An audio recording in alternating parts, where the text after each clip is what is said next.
آغاز سے اخیر تک قرآن ہے نعت مصطفیٰ. کیا بات ہے، واہ واہ. محبوب کے بیان کا کیسا انوکھا ڈھنگ ہے.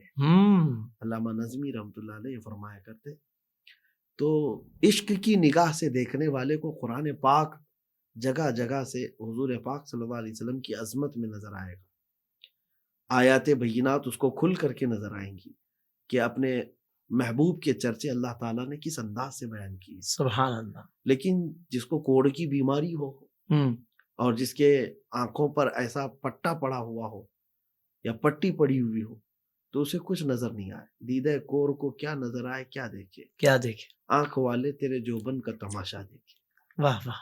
بہرحال اب قرآن پاک میں ہم جب چلتے ہیں تو اللہ کریم نے اپنے محبوب صلی اللہ تعالیٰ علیہ وسلم کے متعلق جو بیان فرمایا، ایک خصوصیت دیکھیں. کئی نبیوں کا ذکر آیا ہے قرآن پاک میں. یا آدم اسکن انت وزوجک الجنہ، اے آدم آپ جنت میں ٹھہرو، آپ اور آپ کی بیوی. یا نوح انہ لیس من اہلک، اے نوح وہ آپ کی اولاد میں سے نہیں ہے. نبیوں کو پکارا جا رہا نا. یا یحییٰ خذ الکتاب، اے یحییٰ کتاب کو پکڑ لو.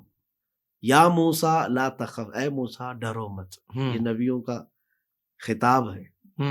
لیکن پورے قرآن میں یا محمد کہیں نہیں کہا گیا. کیا کہنے، واہ واہ واہ واہ. یا محمد اس طرح سے پکارا نہیں گیا، جبکہ رب تبارک و تعالیٰ نے اپنے محبوب کو جب جب پکارا، یا ایہا النبی، یا ایہا الرسول، سبحان یا اللہ. ایہا المزمل، یا ایہا المدثر، یاسین، طٰہٰ، یہ ساری باتیں ہیں. جب اس محبوب کا چہرہ دیکھنا ہو تو پڑھو والضحیٰ واللیل اذا سجی. سبحان اللہ.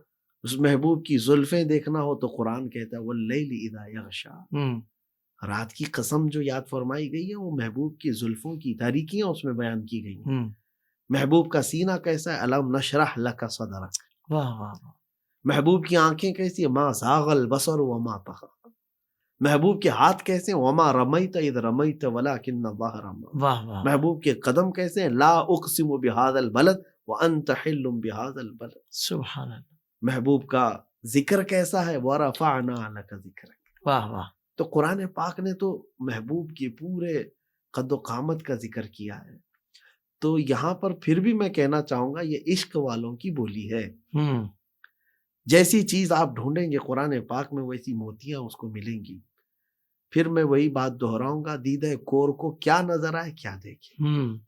قرآن پاک میں رسول کریم صلی اللہ تعالیٰ علیہ وسلم کے کمال کے چرچے ہیں. اب اگر میں آپ کو یہاں پر بات بتاؤں کہ اللہ کریم اپنے حبیب صلی اللہ علیہ وسلم کی عزت کے لیے اور ان کے ناموس کے لیے کیسی باتیں بیان فرمائے قرآن میں، جانتے ہیں؟ 3 مثالیں میں دیتا ہوں آپ کو. 3 مثالیں کہ پہلی چیز یہ ہے کہ جب رسول پاک صلی اللہ تعالیٰ علیہ وسلم کی بیٹوں کا انتقال ہوا، آپ کے جو نرینہ اولاد تھی وہ 3 تھے، حضرت عبداللہ، حضرت قاسم اور حضرت ابراہیم. اخیر میں حضرت ابراہیم کا انتقال ہوا تو کفار مکہ مشرکین نے یہ مذاق میں کہا کہ محمد کی اب نسل ختم ہو گئی. استغفر اللہ، نعوذ باللہ من ذالک، کہ وہ اقطاع النسل ہے، یعنی کٹی ہوئی نسل. تو یہ بات محبوب کے سینے پر گراں گزری. اللہ. تو رب تبارک و تعالی اس چیز کو قرآن پاک میں کیسے فرماتا ہے، انا اعطیناک الکوثر فصل لربک وانحر ان شانئک هو الابتر. محبوب آپ کو رب تعالیٰ نے خیر کثیر عطا کیا ہے، آپ اٹھیں، رب کی عبادت کریں، قربانی کریں. آپ نہیں، آپ کا دشمن کٹی ہوئی نسل کا ہے. رب کا جواب دیکھ رہے ہیں. کیا بات ہے، کیا بات. یہ محبوب کے چرچے ایسے، اور دشمن کٹی ہوئی نسل کا ایسا ہے کہ جس نے کہا تھا حضور کو کٹی ہوئی نسل کا، مجھے ڈھونڈ کر دکھائیں دنیا میں اس کی اولاد کہاں ہے. اور رسول پاک کو اس نے تانا دیا تھا، آج ہر علاقے میں جائیں سادات کی خوشبو محسوس کریں. سبحان اللہ. میرے رسول پاک صلی اللہ علیہ وسلم کی آل پوری دنیا میں ہے. بے شک، بے شک.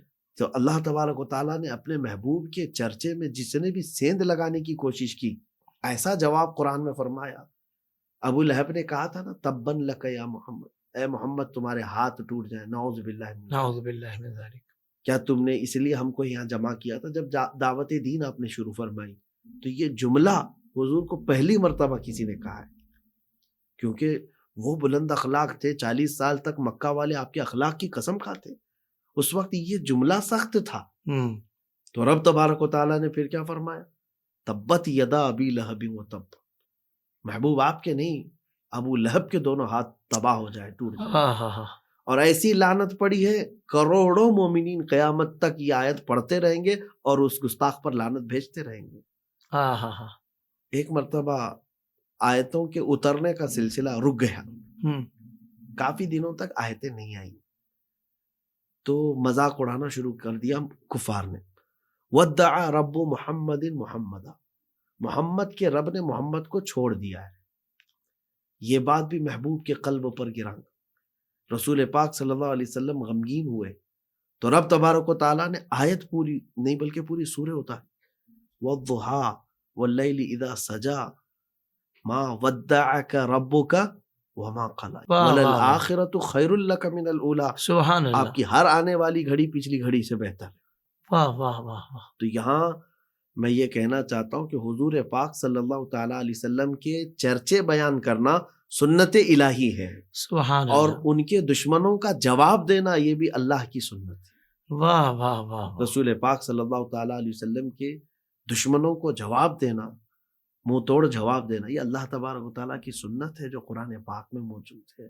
سبحان اللہ. سبحان تو ویسے تو ختم نہیں ہوں گے چرچے رسول کریم صلی اللہ تعالیٰ علیہ وسلم کے ذکر جو قرآن پاک میں موجود ہے. صرف اتنی بات میں آپ کو کہوں، ایک آیت پر اگر ہم گفتگو کر لینا، آپ کو میں بتاتا ہوں، انا اعطیناک الکوثر. اللہ. اس کی تفسیر جو آپ دیکھیں گے بہت سارے مفسرین نے فرمائی ہے. صرف ایک سورے کی تفسیر پر کتاب پوری لکھی گئی ہے، سورہ کوثر پر. 3 آیتوں والی سورہ ہے، سب سے چھوٹی سورہ ہے قرآن پاک کی. اس کی تفسیر پہ پوری کتاب موجود ہے جو 1000 صفحات کی ہوں. صحیح. تو یہاں پر جو فرمایا رب تعالیٰ نے، اے محبوب ہم نے آپ کو کوثر دیا ہے. کوثر کیا چیز ہے؟ کوثر کیا چیز ہے؟ اس کو سمجھانے کے لیے عربی کا ایک قول آپ کے سامنے رکھنا، تھوڑی سی گرامر کی بات کریں. جی. عربی میں اس کی فصاحت اور بلاغت بہت معنی رکھتی ہے سمجھنے کے لیے. کئی الفاظ ہوتے ہیں.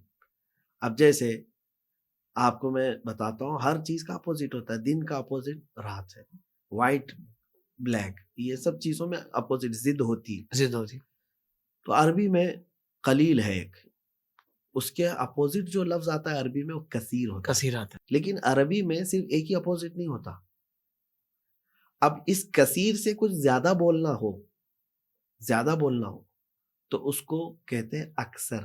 اکثر. ٹھیک ہے. اچھا، اکثر سے بھی زیادہ کوئی چیز ہو، سپرلیٹو ڈگری. ہاں، سپرلیٹو ڈگری جو کوثر ہو گیا. سبحان اللہ. تو اب ہم سمجھتے ہیں کہ قلیل کیا ہے رب تعالیٰ کی بارگاہ میں. رب تعالیٰ فرماتا ہے قل متاع الدنیا قلیل. اللہ. محبوبہ فرماتے پوری دنیا کا یہ سامان تھوڑا ہے، قلیل ہے.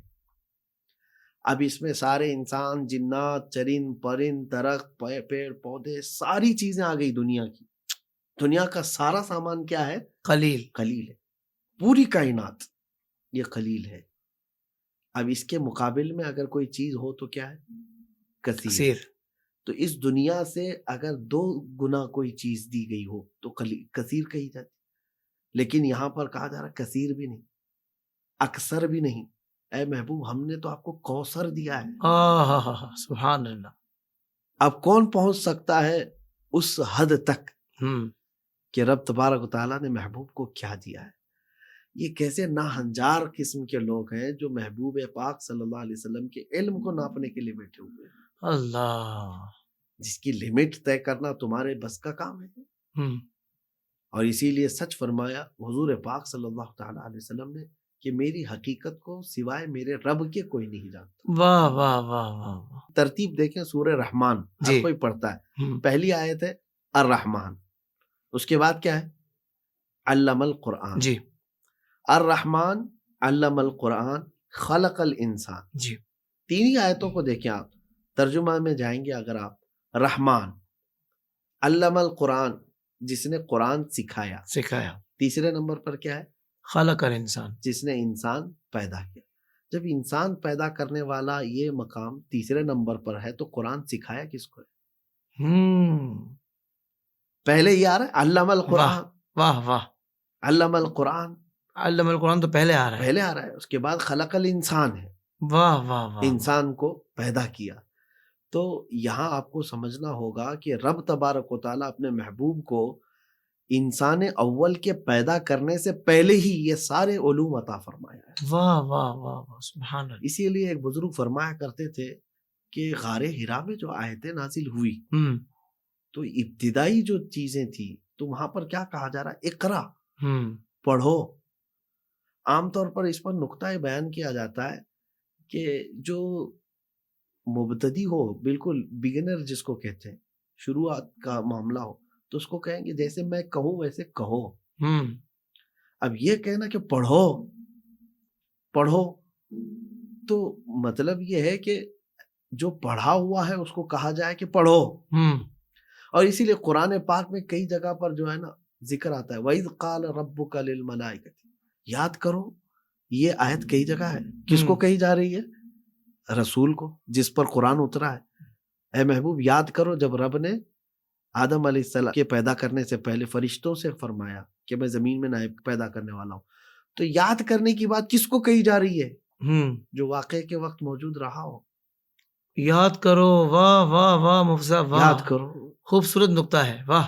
تو یہ قرآن پاک میں کئی جگہ پر ہے. کمال ہو گیا. یہ بھی فرمایا الم تر کیف فعل ربک باصحاب الفیل.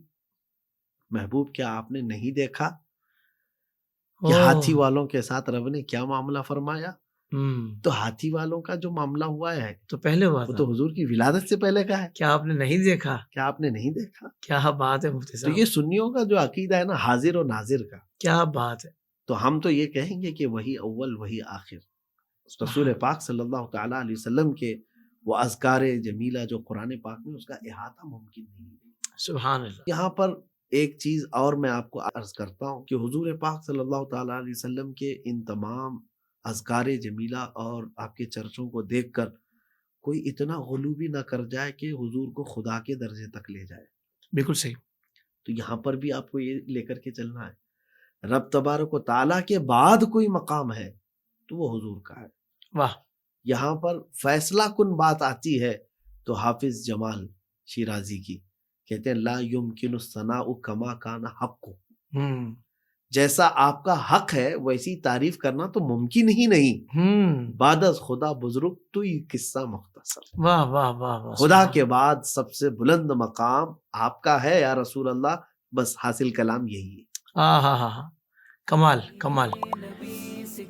زندگی کے تمام شعبوں میں دینی رہنمائی حاصل کرنے اور آخرت کو بہتر کرنے کے لیے ہمارے YouTube channel Islamic digital studio کو سبسکرائب کر لیں اور بیل آئیکن بھی پریس کر لیں.